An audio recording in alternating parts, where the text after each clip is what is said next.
There's a new contender to watch in the UFC middleweight division, and his name is Israel Adesanya. Scores the biggest victory of his career at the Ultimate Fighter 27 finale. Just outworks, outpoints, bloodies, and batters Brad Tavares to a lopsided unanimous decision. A very impressive performance that moves him to 14-0 in his MMA career, 3-0 in the UFC. And what can you say about this guy? He's got the personality, he's got the fighting style, seemingly everything that you are looking for someone that could be a big star in the sport, and he seems to have it all going his way. He goes in there and makes what a lot of people predicted to be his toughest fight. I actually predicted him to lose, and goes in there and made it look rather easy over the course of 5 rounds.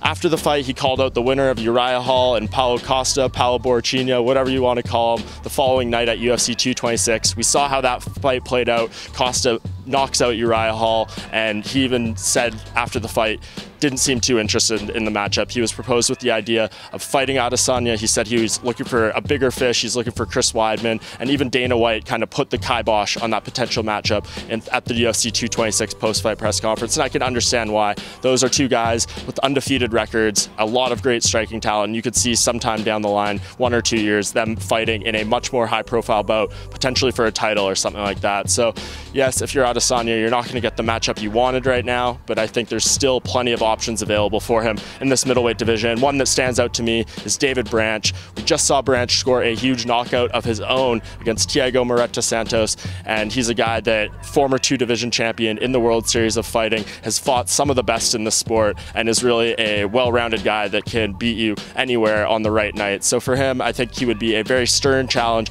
a tough veteran for Adesanya, and if he can get through that, we know he is even more legit. So I think going forward, yes, Adesanya isn't going to get the matchup that he wants, but I think David Branch is a very good backup plan that could still do a lot for his career.